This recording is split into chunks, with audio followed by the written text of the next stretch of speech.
Seguimos informando a través de Prensa Radial. En este 2020, el modelo de la política comunicativa de Prensa Radial se enfocará en los aspectos esenciales y vitales de lo que es el fundamento del republicanismo y también las bases de una democracia que pueda sostener el ideal de la felicidad, de la justicia y principalmente de las libertades humanas, que tienen que ser el primer soporte de cualquier aspecto ideológico dentro de la República del Ecuador, y más allá también de las fronteras latinoamericanas, en el sentido de que la función del hombre es producir elementos que coincidan con las principales necesidades de una población en resolverlas y mantener el aspecto jurídico de manera justa en la aplicación, ya sea en los deberes del ciudadano, tanto económico, social y político dentro de una república. Eso estaremos analizando el día de hoy y tenemos la presencia del doctor Patricio Valdivieso, con quien vamos a conversar, pero no vamos a conversar en el sentido de qué opina de los aspectos políticos existentes el día de hoy en la República del Ecuador, sino que le vamos a cuestionar cuál va a ser el deber de él como ciudadano dentro de la República del Ecuador, principalmente en el aspecto político, que es el fundamento que tiene y que ya participó de una elección. Doctor Valdivieso, buenos días, bienvenido a Prensa Radial. ¿Qué es lo que usted piensa hacer en función de la República del Ecuador? Buenos días, Pablo, buenos días, Lyndon, buenos días a todos los ciudadanos lojanos y lojanas que nos permiten llegar a sus hogares en este nuevo año a través de SR Radio, la primera radio virtual de Loja. ¿Qué debemos hacer o qué es lo que voy a hacer? Yo voy a continuar haciendo lo que he realizado hasta ahora, tratando de encauzar la política de manera diversa a ese tradicionalismo, ya sea a través de escritos, ya sea a través de críticas, situaciones que previamente nos obligan a estudiar no solo los hechos históricos, ¿no?, sino las relaciones que existen en el momento coyunturales en la política ecuatoriana. Hablamos de un tema de democracia, tenemos que profundizar en su análisis, saber las circunstancias que han sucedido en el país para llegar hasta el momento en cómo nos encontramos.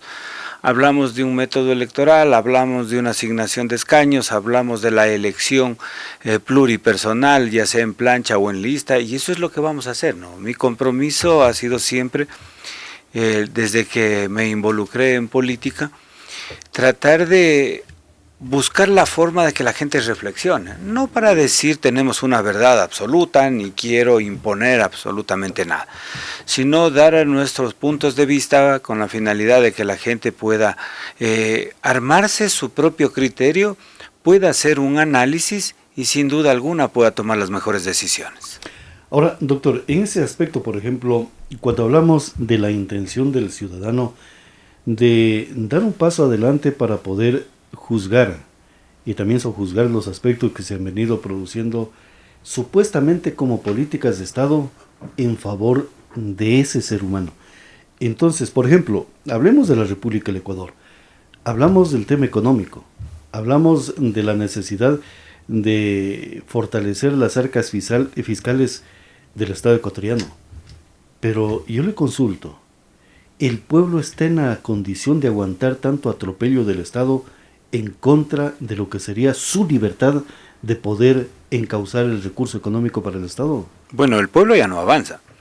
¿Cuáles son las formas de obtener los ingresos por parte del Estado ecuatoriano? Hablemos el gobierno central y los gobiernos seccionales. Es a través de la venta, en primer lugar, del petróleo.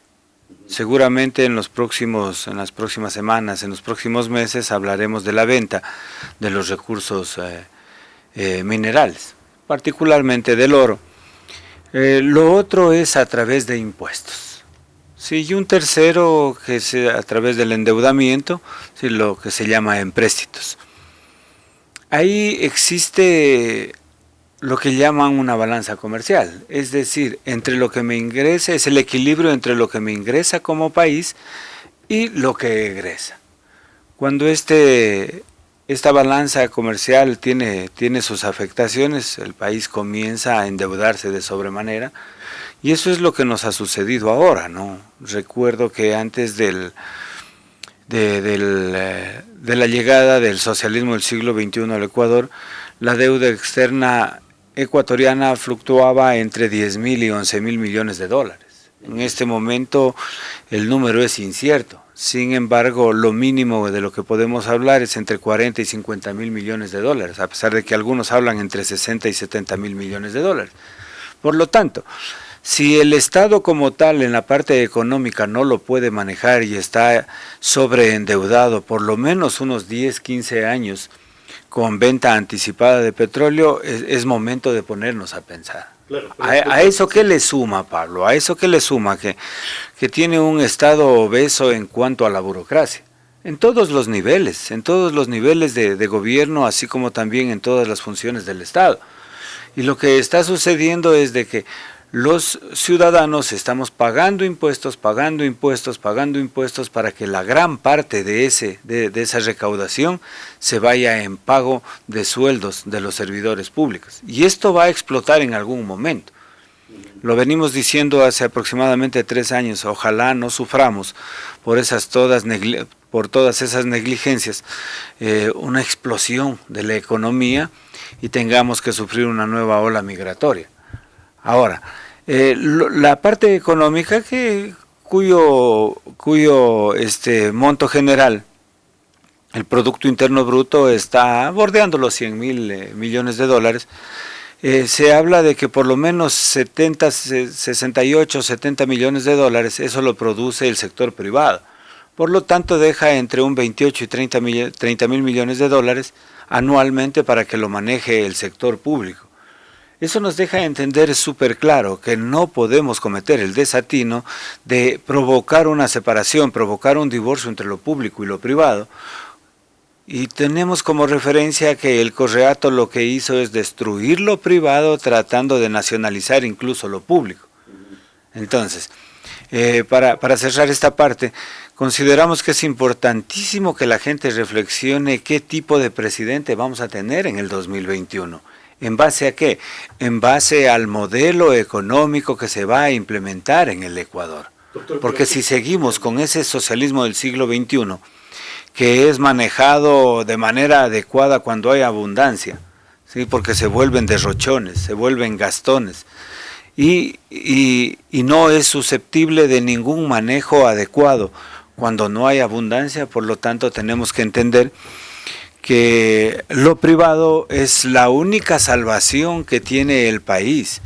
Es más, si nos metemos en el tema productivo, es la única salida que, a mi modo de entender, hoy por hoy el Ecuador tiene, con la finalidad de que los ecuatorianos no migren a otros países, puedan tener trabajo, puedan ser más productivos e incluso con una proyección de 10, 15 o 20 años podamos ser mucho más productivos, para que ese excedente podamos venderlo a los países vecinos o en algunos otros productos a nivel del mundo, y ese excedente se transforme en ganancia del país que nos permite tener mejores días. Ahora, doctor, pero ¿por qué uno piensa como ciudadano, dicen, por qué el Estado atropella los intereses del pueblo?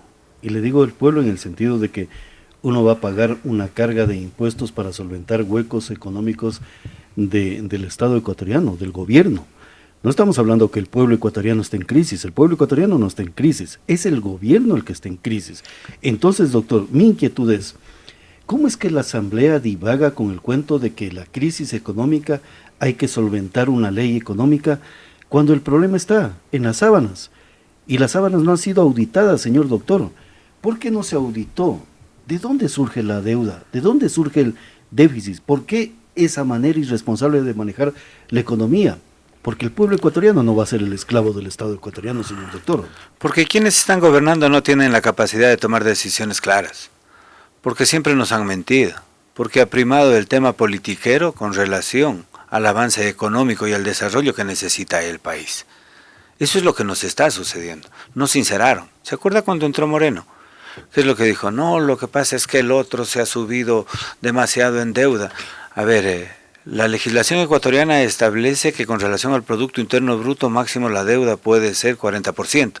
Si hablamos de 100.000 millones de dólares del Producto Interno Bruto como una media, podemos decir que el Ecuador podría haberse endeudado solo hasta 40.000 millones de dólares. Pero en este gobierno ya va alrededor de 14.000 millones de dólares. Buscaron artilugios. ¿Y para públicos, qué, señor doctor. Pablo, y lo preocupante es para qué se endeuda? A ver, de esos 14.000 millones de dólares, hemos tenido más inversión, más producción, más inversión social, más inversión económica, más inversión productiva. No, lo que ha hecho es simplemente tapar los huecos para pagar los sueldos, ¿no? Mire, mucha gente podrá darse cuenta que no recibió el sueldo de ni los décimos o la mayoría de los sueldos de diciembre, sino hasta el 29-30, cuando el Fondo Monetario Internacional hizo un nuevo desembolso de aproximadamente, si mal no recuerdo, 450 millones de dólares. Entonces, eso es lo que está sucediendo. Ahora, ¿para qué necesita ser usted más productivo? Para que haya ingresos. Pero antes de eso, usted tiene que darle al país seguridad jurídica. Claro, y seguridad jurídica que no la tiene en este momento. Pero no vamos en esa línea, señor doctor. Cuando usted está viendo, Pablo, cuando usted está viendo que en un Estado, el segundo poder del Estado, la Asamblea, acaba de violar la Constitución y la legislación ecuatoriana. Necesitaban 69 votos para aprobar la ley de carácter económico, la ley de simplificación tributaria y todas esas cuestiones. Lo aprobaron con 61. Claro, dijeron es una resolución, porque recuerde que eso fue producto de un veto presidencial. Pero como se les pasaron los tiempos, ¿qué tenían que hacer? Aprobarlo antes del 31 de enero. ¿Por qué? Porque el tema tributario debe ser aprobado el año anterior, porque si lo aprobaban hoy, 2 de enero, eso podía entrar en vigencia, esos impuestos podrían entrar en vigencia solo a partir del 1 de enero del 2021. Entonces, cuando los inversionistas nacionales y extranjeros ven una debilidad en la seguridad jurídica, en el carácter tributario, en el carácter económico, en el carácter financiero en el Ecuador, dicen, no, o sea, ¿para qué nos vamos a ir a Ecuador? Si en Ecuador nos están cambiando las leyes tributarias cada año, cada 6 meses. Por lo tanto, esa inseguridad no deja que los capitales ecuatorianos puedan ser repatriados para que sean invertidos aquí, porque mano de obra hay. Lo que no hay es capitales, lo que no hay es capitales. Sí, a ver, pero si hubiera gran producción, usted no tiene ningún problema en pagar lo justo. Sí, pero no podríamos competir en los mercados internacionales. Son alrededor de la mano de obra. Son alrededor de $516 que usted termina pagando por mandato legal a un trabajador. Entre los 400, que por cierto entró en vigencia desde el día de ahí, los $400 como remuneración básica unificada, más los proporcionales de los 13º, 14º e incluso lo que se paga en el tema del seguro. Pero, entonces ejemplo, usted... pagando el tema del seguro no son 400, ya son 516. Son 516 Pagamos aproximadamente, 520 más o menos. Es ineficiente en el Ecuador una institución que está en la debacle económica y que no permite una alternativa diferente de poder contratar un seguro. Entonces mi inquietud es, ¿qué va a pasar cuando se detenga la economía? ¿Qué va a suceder, señor doctor? Es complicado. Es complicado, o sea, ya lo vivió Argentina. Argentina lo dejaron hecho pedazos. Macri encontró un desorden terrible y la gente que dijo, no, Macri no va, porque no nos ayuda. Entonces se viene incluso en la región implementando gobiernos paternalistas que nos están llevando lastimosamente, sumado al populismo, a una oclocracia, en la que el ciudadano no le importa el futuro. Al ciudadano común y corriente lo que le importa es vivir el día. No tiene una perspectiva de qué es lo que va a suceder con sus hijos y los hijos de sus hijos. Si van a haber buenos hospitales, si van a haber buenas escuelas, si van a haber buenas vías, si va a haber producción. Para eso es necesario que comencemos ya a discutir qué tipo de presidente queremos y qué tipo de asambleístas queremos. Porque no es justo, señor doctor, que un tipo de populismo esté viendo en su trabajo la riqueza del otro que no trabaja. Eso no es lo justo, señor doctor. No, las herramientas tienen que ser iguales para todos. A ver, eso es lo que ellos han hecho, ¿no? A ver, los impuestos per se no son malos. el impuesto justo. No, los impuestos tenemos que pagarlos. Sí, y uno de los elementos primordiales o uno de los elementos esenciales de la tributación, por ejemplo, es la proporcionalidad. A ver, usted paga el impuesto de acuerdo a cuánto produce, de acuerdo a cuánto gana. Estamos bien, está bien. Pero lo que no estoy de acuerdo es, por ejemplo, el 2019 para el 2020 va a haber un hueco fiscal de unos 10.000 millones de dólares. Es súper grave. Súper grave, pero ¿por qué? ¿Por qué se produce ese hueco? Porque hay la corrupción de muchos de los que están al frente del poder político de la República de Ecuador. Entonces, como no podemos resolver esta crisis, pongamos el impuesto para que el pueblo pague ese bache fiscal. Y el bache fiscal significa corrupción, señor doctor. Vea, Pablo, en el país debería haber un cambio profundo, que no lo estamos provocando, y que tampoco lo van a provocar en un inicio cualquier gobierno que llegue. Pero ese cambio profundo debe darse.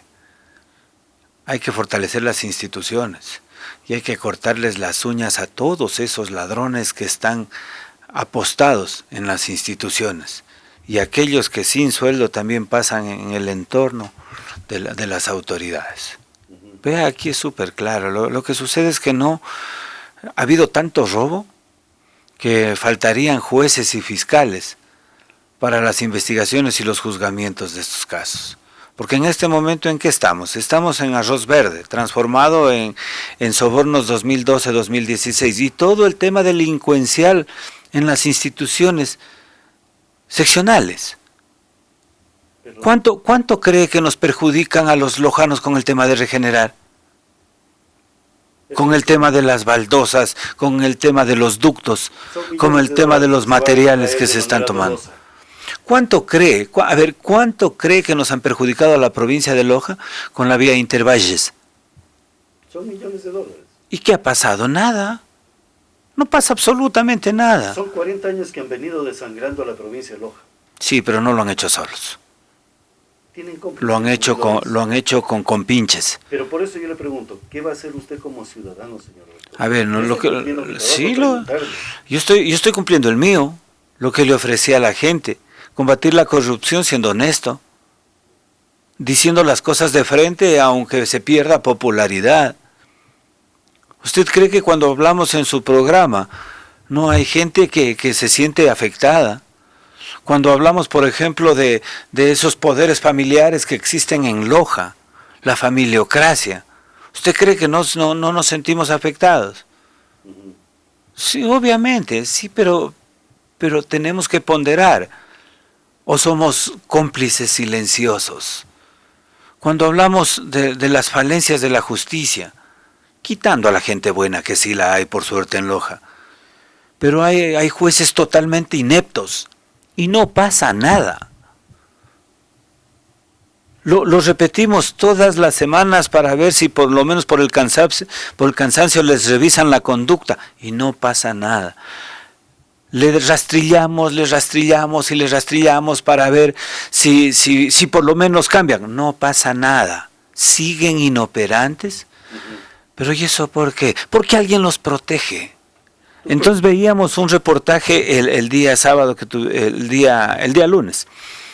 El día de ayer, 1 de enero, veíamos un reportaje en el medio de comunicación con el doctor Lenín Paladines, y en el tema de sobornos 2012-2016 se hablaba también de los 700 jueces que iban a nombrar. A ver, ¿esos pagaron? ¿Gran parte de ellos pagaron? ¿De lo que dejan ver la nota? A ver, entonces ¿en qué estamos? Pero, doctor, no queremos en el 2021 cambiar de dueño. Doctor, pero hay una situación en la comunicación también, que hay un aspecto de corrupción en la comunicación. Porque el libreto comunicacional del populismo de América Latina, que también está en el Ecuador, ponen los libretos, señor doctor, nos ponen a discutir del tema sobornos, del tema esto, del tema de lo otro, que si esto es procedente, no procede. La pregunta aquí, señor doctor, es, ¿cómo extinguimos que la indecencia de un Estado no pueda ser política del mismo Estado? A ver, es parte de ese sistema que estamos hablando, que está caotizado. El sistema como tal está podrido. Y usted aumenta otro elemento. Usted ve en Teleamazon, prácticamente desde que se cerró la campaña del 2019 he dejado de ver. Veo noticias a través de las redes sociales, que es mucho más rápido, mucho más fácil. Pero si usted ve, Teleamazonas tiene una línea. Claro. Coavisa tiene una línea política. Y otros medios tienen otra línea. Por ejemplo, TC Televisión, peor todavía, tiene una línea política. Sí, pero se les va acabando. El mundo anda en otro nivel. En este momento las noticias, a través de portales, a través de redes sociales, a través del sistema virtual, toman un giro, provocan un giro, sí que hay que saberlo entender. Ya no son los medios de comunicación, los tradicionales, los dueños de la verdad. Antes usted tenía que esperar, por ejemplo, si había un accidente hoy a las 8 de la mañana. Usted tenía que esperar mañana para que salga el diario. El que salía en la mañana, solo a partir de las 6:30 o 7 usted se enteraba. O se enteraba a partir del diario que había en la tarde, a partir de la 1 a 2 de la tarde. En este momento no, está sucediendo la noticia y ese momento se está enterando. Por lo tanto, todos estos cambios comienzan a dinamizar esa transformación, incluso en el tema político. Claro, pero hay una, y eso es muy cierto, y hay una situación, por ejemplo, en los medios de comunicación. Claro, usted dice de los reportajes que se ponen y se sigue la cadena de custodia de la inseguridad comunicacional, del terrorismo comunicacional en el Ecuador que está vigente, señor doctor. Por ejemplo, se hablaba de que la jueza Pavlova, algo así, Pavlova Guerra, que dio el fallo a favor de la señora, la más inocente de la República del Ecuador. Y muchos medios de comunicación, sí, esto sucedió, pero nunca analizaron, por ejemplo, por qué una jueza se burla del imperio de la justicia de la República del Ecuador e interpreta el imperio de acuerdo al estómago, no a la capacidad intelectual que posiblemente carece dicha juez. Y en ese caso concreto hay una complicidad social, porque por pereza muchos medios de comunicación no han topado el tema. Y cuando digo topado el tema es de que los periodistas, que son la voz del ciudadano, tienen que empaparse de la parte legal para poder cuestionar a los entrevistados. A ver, la señora Pavlova Guerra podía sustituir la prisión preventiva por otras medidas cautelares. No. ¿Por qué no podía? Porque el COIP lo prohíbe. El Código Orgánico Integral Penal lo prohíbe. Ese es el mecanismo. ¿Han cuestionado? No. Yo voy a la integridad de una jueza. Solo un asunto. Entonces, cuando no han cuestionado, por ejemplo, tema a nivel nacional, más allá de la estrategia que lo hicieron justo el 24 de diciembre en la noche para bajar los niveles de discusión, si no han cuestionado, o es por pereza o dieron la orden los dueños del país que no la topen porque hubo un acuerdo político. Y la señora sigue formando parte de esa gran cloaca que la denominaron, para mí, hasta usurpando los términos como socialismo del siglo XXI. Doctor, pero hay una situación, por ejemplo, yo he escuchado a muchos analistas a nivel nacional sobre este tema. Yo no estoy juzgando el mecanismo, lo que dice el COIP, porque todos sabemos que el COIP se redactó bajo el interés ideológico de una tienda partidista. Eso no tiene una simiente de lo que es a lo mejor el constitucionalismo y toda la seguridad jurídica que ha venido durante décadas y décadas perfeccionándose en la República del Ecuador. A lo que voy, señor doctor, ¿por qué aquellos comentaristas no analizan la parte íntegra de la jueza? Si era conveniente o no era conveniente. Porque ¿quién va a sufrir? Es el Estado. No va a sufrir la situación que ella juzgó. Porque el atropello es directamente al Estado, al pueblo. Entonces esa capacidad de análisis no la hemos visto, señor doctor. Y allí es donde los medios de comunicación entran en el juego de la comunicación populista de América Latina. No sé si estuvo tan armado, porque ahí hasta la fiscal Salazar comete el error. Ella sale con un comunicado desde la Fiscalía, y digo ella es porque ella es la representante. sale a amenazar que va a denunciar para que se investigue, la conducta de esta jueza. A la par salen los jueces a nivel nacional, congregados en una asociación, a defenderla. Jueces en asociación. A ver, entonces usted dice, oiga, ¿qué? ¿Han existido? O sea, sí hay. ¿Y por qué no defendieron la dignidad de la justicia en el Correato? O sea, se están pero estos errores, espíritu de cuerpo. Pero estos errores, en primer lugar, la fiscal no tenía por qué salir a amenazar. Si se presume que hay una infracción penal, tenía que iniciar la investigación. Tenía que actuar. Si se presume que hay un error administrativo de la señora Guerra, tenía que esperar y hoy presentar la denuncia correspondiente para que sea revisada la conducta de la jueza. No para medir el tema jurisdiccional, sino para ver la conducta en cuanto al proceso como ella lo ha llevado. ¿Sí? Entonces, mire, tantas coincidencias. El juez provincial justo saca vacaciones, la dejan encargada a la otra y la otra pone para el 24 de diciembre la audiencia. Entonces son tantas cosas que si esto no hay una investigación profunda, la hipótesis en la que el morenismo, el Correa morenismo sigue vivo, nadie la va a quitar.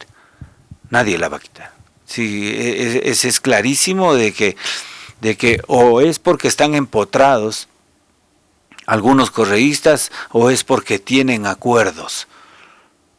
Pero también hay que ver que esos mandos medios, que son los que redactan y todas esas cuestiones, siguen siendo del Correato. Es más, están siendo protegidos por la Corte Constitucional. Y usted me va a decir, bueno, y usted está loco, ¿por qué? Porque la Corte Constitucional ya ha emitido sentencias en el sentido de que los que tienen nombramiento provisional o contrato más de 2 años se quedan de permanentes hasta que sean reemplazados con los que hayan ganado un concurso de méritos y oposición. Y como para los concursos de méritos y oposición no hay plata, ellos siguen ahí. Está empotrado el Correato. Por eso hay que limpiarlo al país y a la institucionalidad ecuatoriana de todas esas artimañas que aún siguen vivas. O sea, de darle capacidad de aspectos de urbanidad, porque yo recuerdo que había una ley que no estaba escrita ni en códigos, ni en el COIP, ni nada de ello, que era la vergüenza, señor doctor. Yo hago este acto y si me va bien, bien, pero si me equivoco, la vergüenza. Y acá no existe ni vergüenza, señor doctor. Muchísimas gracias por haber estado en Prensa Radial y deseándole éxitos en este nuevo trajinar de esta década que está por concluir, 2020, señor doctor. Muchas gracias, Pablo, muchas gracias, Lyndon, y a la gente desearle los mejores de los éxitos en este 2020.